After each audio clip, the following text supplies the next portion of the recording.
Hi everyone and welcome. This resource is part of a series that looks at PYP implementation specifically in the early years. And today we're really going to be talking about assessment in the early years. And we're lucky to have a panel of experienced educators with us who are going to talk through some of the stories from their classrooms and some strategies of how they look at assessment in the early years. We also have with us Terry Walker, who's a curriculum manager with the IV's PYP development team. So welcome to you, Terry. Hello, everyone. So happy to be here and be talking about one of my favorite subjects, assessment.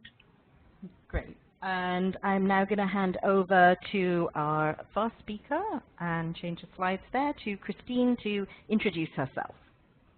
Well, hi, everybody. I'm Christine Lederer. I am a recently retired teacher. Just finished my 16-year journey here in the Millerville Community School at Foothill School Division here in just outside Calgary, Alberta, Canada.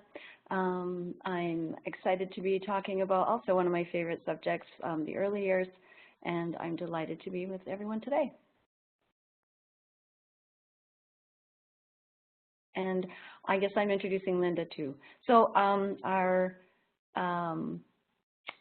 partner in this is Linda Orm, and Linda is the grade 1 teacher here at Millerville Community School, and she's been teaching since 1987, and she joined us about 12 years ago as a guest teacher, and then we were fortunate enough to have Linda be with us as the grade 1 teacher for the last 11 years. And she is off on a holiday, I will say, and wishes she could be with us, but we're going to do our best to share her work with everyone today. And my name is Karla Davis, and I am the vice principal and the grade 2 teacher here at Millerville School. And I started teaching the PYP actually in Zimbabwe at the Harare International School. And so we're very excited to be here today to talk about assessment. Okay, so I guess I'm going first.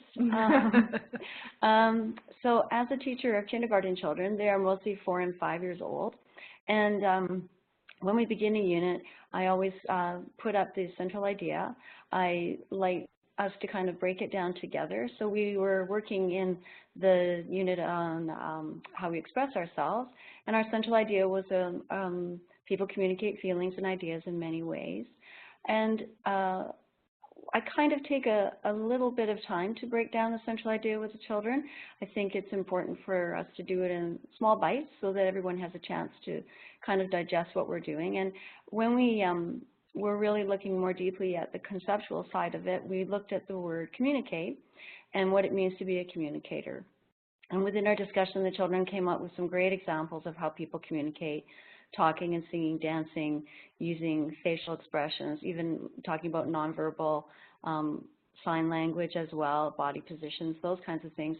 And so I really think that this type of an open-ended activity or discussion gives us one of the most formative and productive types of pre-assessment. So as we're kind of building into the unit, these types of discussions as a group or even in small groups or partners really helps illuminate their understanding and helps me see, as the teacher in the room, teacher and learner in the room, what kind of connections they're making and where, just get a feel for where the unit might go.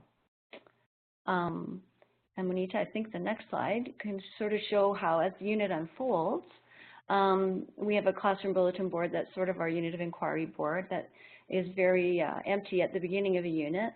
And then as the children get wondering or thinking or asking questions, we put those up on the bulletin board.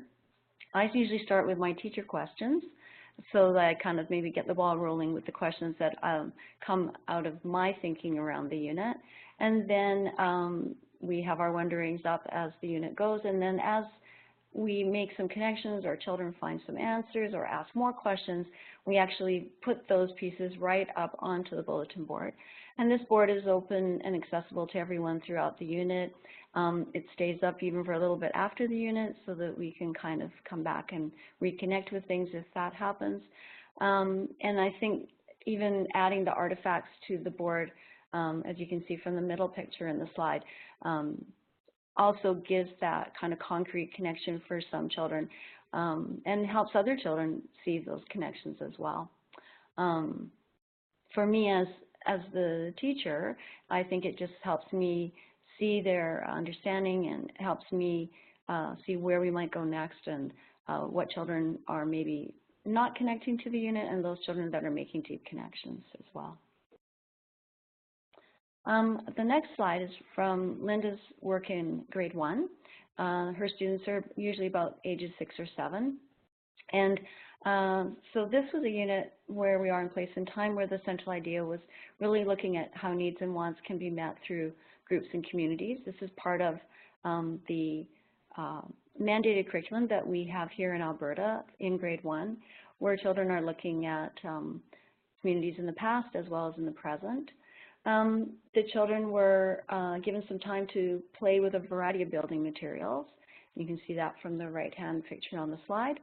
And you can also see where in the middle they've kind of broken up that central idea with text, where in kindergarten we usually do it just more verbally and orally. So in grade 1 we kind of move it forward, where they are actually using that as a brainstorm to kind of deconstruct all those different big parts of the central idea. The other part they did was actually kind of work as builders and engineers. They played with the materials. They used different materials to see what they could construct. So Lego connects blocks and pattern blocks. And then one of the next activities Linda introduced was using toothpicks and marshmallows to kind of move that building towards 2-dimensional or 3-dimensional shapes and structures. Partway through the unit, the grade 1s just build a chair for their classroom bear. They decided that they would construct a rubric for the building of the chair.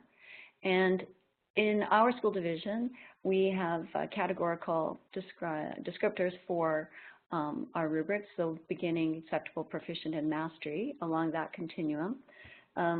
So children and Linda built together the beginning chair attributes and the mastery chair attributes together. And Linda has said that she doesn't always use rubrics all the time, but does find them useful in some activities or some of the learning engagements. So once the rubric was built, they started with beginning and mastery, and then they kind of filled in the middle sections of acceptable and proficient together. Off they went to build, and they were using styrofoam packing peanuts and using those to build the actual chairs for their bear. And in the next slide forward, you can see the rubrics up for children to kind of connect with and check in with. And that's Linda on the left-hand slide talking to one of her students, sort of checking in to say, well, okay, let's look at what you've got. Where do you think it would fit in the rubric? Is there any changes you'd like to make? Sometimes they'll use the rubric to either improve their product or change their product. Oftentimes children are okay with being where they are, and that's fine too. That kind of gives you some information about where they are in their learning. Sometimes a child would think that they've got a chair that might be, in their mind, more proficient, and then when they check the rubric, they think, oh, it is a mastery-looking chair. And they were realizing that that was a surprise to them as well. The chair on the right was built by a little girl who is in that picture. Story is her name. And she added that detail of the sun umbrella on the right-hand side. And she thought it would be great to have that so that the bear would be protected from the sun. And that actually went above and beyond the expectations that Linda had and the children had built together on that rubric. So I think that sort of shows that there's flexibility within this rubric as well, that you kind of honor the work that the children are doing that may be for us like a more deep connection that that child had made that's actually not indicated on the rubric at all. So Linda thought it was interesting, and I'm just going to quote from her notes here, that she had been thinking this was sort of a recliner chair, but that then Story had turned it into a reclining lawn chair, and now that class bear sits in the window, and it made very good sense that he might need to have his sun umbrella there if he was enjoying the sunshine. And I think I'm handing over to Karla. So I thought we would talk about a little bit about paper portfolios, because that's what we have here at our school. We haven't moved to digital portfolios yet, and how we collect information from conversations with the students. So the students that I work with are ages 7 and 8, and lots of times we get them to write in a reflective journal along the way through the unit to see how they're learning about the concepts that we are exploring. And then at the end, we do have a reflective conversation at the end, which I usually type or write their responses so that we can see what kind of connections and how deeply they've understood the central idea. So the one we're looking at here is where we are in place and time. The central idea is lifestyles can influence play. And we spend a lot of time looking at how geography affects games, traditional games. We even look at some of the ones from up north in Canada here, which are very interesting to delve into. And along the way, we listen to the conversations throughout the unit, because they change every time we do the unit. So we've done this unit here at our school for 7 years, I think. And it changes every time. Often even the lines of inquiry have changed from the first time that we have done it. But it's good to keep track of the conversations, listen carefully as the adult learner in the room with the children to see what's happening in the unit and how we're going to propel it forward from the conversations and questions that the kids are asking. So not only do we get them to record those, as we said, in a reflective journal, but at the end, we take the time to really delve into one-on-one with the children as the teacher and record. So in the next slide, this is Alex at the end of the unit, looking in, I just packed a bag with things that might indicate a specific geography on the planet, somewhere that was warm, and then had him sort of look and see what was in the bag, and then talk about what games he might play if he was at that place or had that bag and he was going to that place. So I record what he says, and then I take that information, and often we'll have a rubric already laid out at the beginning of the unit that we're looking for with questions that I will use to record. And then we take not only that information and put it in his portfolio, but we also take that information and we'll quote it in his report card, which we call a learner profile. And so that he has his information recorded there, not only his portfolio, which will travel with him all throughout his learning in the PYP at our school, and has evidence of every unit that he's learned in our school, but it will also be in his learner profile that goes home to his parents. Now, the parents are invited in. We try to do it at the end of every 2 units. Ideally, you would try to do it at the end of every unit where you invite the parents in to look at the portfolio piece and for the children to talk about their learning. But right now, we're doing it at every 2nd unit. They will come in and review the portfolio and look at it, although often teachers will have some sort of celebration at the end of every unit where they will invite parents in. So we just think that this helps with the children not only looking back, reflecting upon their learning at the end, but also being able to talk about their learning within the unit and having conversations and being able to verbalize what they have learned in a way that they're also examining their learning and being able to communicate it. And I think for us, that's really what's at the heart of being an assessment capable learner, is those kinds of things, being able to know what you've learned, be able to talk about it, show those connections that you've made, and be able to talk about how you've got better at certain things in unit, and be able to also decide what you want to do in the future. Sometimes they will come up with, well, next time I was going to do it, if I was to do this again, this is what I would do differently. So it becomes a very good learning piece as well. Yeah, well, that's lovely. Thank you so much, Christine, Linda, and Karla, for sharing those strategies. I know they'll be really useful. It's just nice to have a window into somebody else's classroom and to hear about what's happening. And some things that really stood out to me, I really liked the use of the learning environment as well in assessment. Christine, in that example of how you use the bulletin boards and displays in an interactive way to look at children's learning. And it's so transdisciplinary as well, isn't it? Well, I think it really helps them connect, and we always, talk about the need for things in our classroom to be at their level, eye level, be able to connect with it physically. We all love our laminated goodies that are in our classroom, and I'm as guilty as the next person.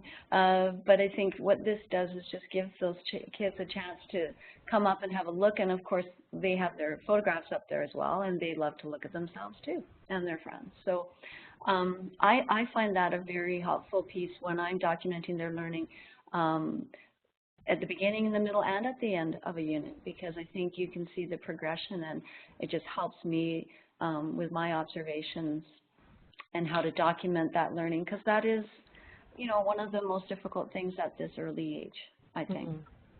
Yeah, this is Terry, and I agree with you. I think it is very difficult, but it's also really important, and I was quite intrigued about the whole assessment conversation. I think a lot of people equate assessment as being a test that you give to children to evaluate where they are in the unit of inquiry or in their learning through subjects. So it's interesting to me that you have these conversations. So I do have a question. So you are gathering this evidence throughout a unit of inquiry. So what do you do with the evidence when you've already planned for a unit of inquiry? So the evidence that you gather, how does that inform planning for your current unit or even for future units? Karla, you want to talk about the current, and then I'll talk about the connection? Okay. Well, I think that in the current unit, like I said, it always changes every time you go into a unit, and it shouldn't be stuck to the teacher questions. The student questions should be what propel the unit forward, and the conversations that you have during the unit will tell you where it goes. So it can't be all laid out. It's like we all know, it's ever evolving, and to make it authentic, it has to be about what the children are investigating at that time. Even though, of course, you're working in a concept. So I think that helps us. But I also think that when we're in units of inquiry, what we're really teaching the children along the way is learning about learning and themselves as learners. So, that's the part that you have to listen to very carefully, in that, what's the thing that they want to get better at? What's the thing that they've learned they've made progress in? So these conversations not only lead the unit, but they also lead the learning within the unit and within the learners in the room, so to speak. So it's a lot of listening, and the educators learning as they go with the children. And so it's a really dynamic place to be, an exciting place to be, because it's ever changing. And I think you have to be flexible as well, that you're, we're not just taking that unit out and plunking it out and doing the unit to them, as opposed to building it together. I mean, we certainly have those awesome frameworks that help us guide, but we need to be flexible and open, and that's really what we're at, is making sure they're connecting to it. And if they're not, we better listen to what they want to connect to. Well, and I think Christina and I could give a very good example. So a few years ago, we were in how we express ourselves. No, that wasn't. It was how we organize ourselves unit. We were looking at patterns. We accidentally stumbled upon, just accidentally, one of the boys brought in, his parents were artists, he brought in a book that almost looked like a wallpaper book of patterns. We looked at it. We decided we liked certain patterns within the book. I'm trying to make this story short. Yeah. Okay. So we looked at it. The children all decided they liked patterns, one set of patterns the most. On the back, we found the email of the artist, so we emailed them. He got back to us. He was in the UK. We were in Canada. He got back to us within 24 hours. Yeah. And then the children asked him questions. And then he answered right away. And it went on. And then finally we Skyped him. We had tea with him. We talked to him. So it changed. It changed, even though the unit was still about how we organized it was under how we organize ourselves. And how we use patterns every day. Every day. That was the central concept. It started to grow from there because of this connection we made. So we Skyped him. He started to do patterns with the children on a Skype lessons. We went back and forth. We had art lessons with this gentleman, and then, believe this or not, we actually invited him to our school. Yeah. He flew over. Yeah. He spent a week in the school doing art with our whole school population, and Wow. has become a friend of our school. We still talk. We still, in fact, he sent a message to Christine's retirement. Yeah. Oh dear, there's our bell because it's recess time. So he actually, we still keep in contact with him, and those children who knew him still know him as Mr. Dutton, and they have T-shirts he's developed, and so these are the dynamic things that can happen when you're listening and when you're investigating things and questions that the children have. So we went right off topic, but there you go.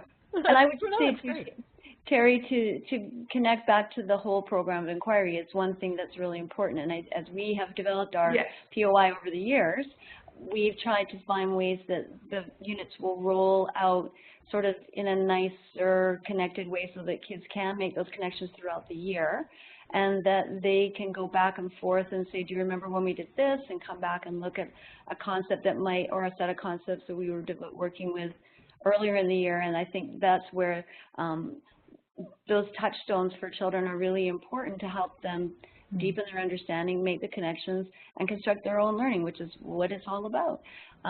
So those things help us as the co-assessors of their learning, because I really think the kids are involved in this, or should be. So those are the things that we are looking for, those documentation, walking around and being an observer, our you know, Post-it notes, all those old things that we do. Some of us have more digital abilities than others, but honestly, just being the observer, the eavesdropper, the listener in that classroom really has always been at the heart of me as that assessor in the classroom. One of the assessors. Yeah. Thank you so much, Christine, Linda, and Karla, for those little snippets from your classrooms and those wise words as well. I know this is going to be really inspirational for others to be listening. We're really just encouraging, if you're listening to this, to start this kind of discourse and this conversation within your own school settings and examine how assessment in the early years looks in your school. So thank you for listening today. Bye-bye. Thank you. It's been a pleasure. Thank you. Bye-bye. Bye.